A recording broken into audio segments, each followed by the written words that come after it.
Bonjour, mon nom est Marilyn Pellerin. Bienvenue au programme Artiste. Aujourd'hui, nous apprenons à maquiller les femmes noires. Je les applique au niveau de la joue ici. Voilà. Alors, tantôt, on parlait que nous avons différentes sous-teintes au niveau de la peau.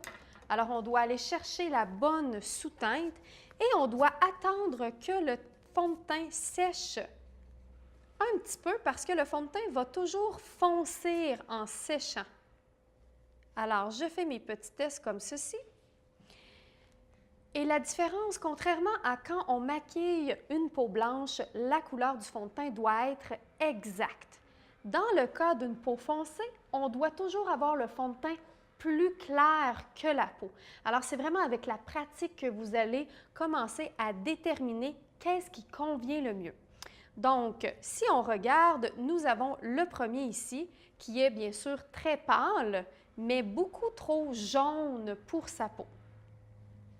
Par la suite, vous avez le deuxième ici qui paraît très pâle, mais en fait, c'est le fond de teint juste pour Mélissa.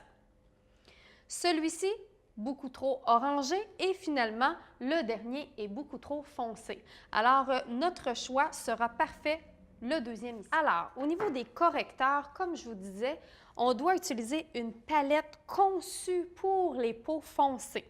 On évite tout ce qui est beige rosé. Alors ici, j'ai vraiment une belle quantité de couleurs qui va me permettre d'aller uniformiser ce que je dois uniformiser.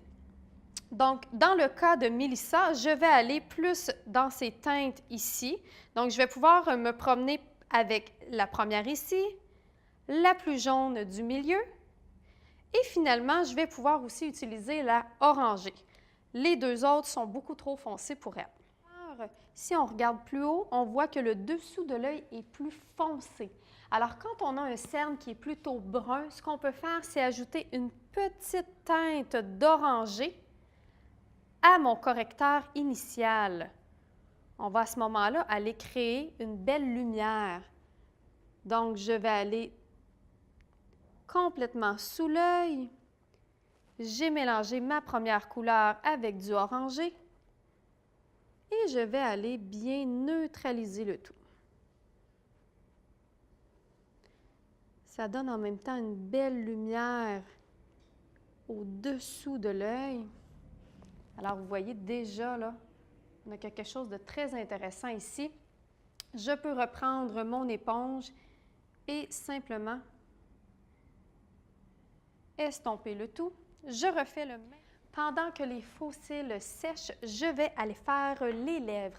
Alors, pour ce qui est des lèvres, on doit également utiliser des couleurs pigmentées parce qu'on retrouve des couleurs différentes au niveau de la lèvre. On peut avoir le haut de la lèvre beaucoup plus foncé que le bas de la lèvre. Alors, utilisez des rouges à lèvres très pigmentés.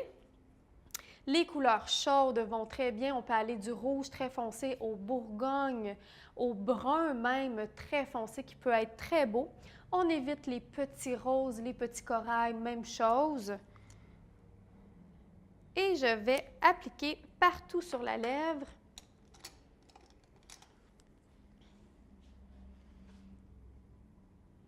Alors, du milieu jusqu'à l'extérieur.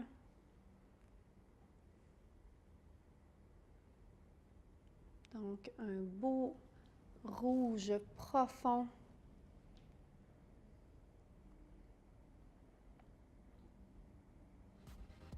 On peut fermer complètement. On laisse ça comme ça. Et on va bien délimiter le pourtour de la bouche.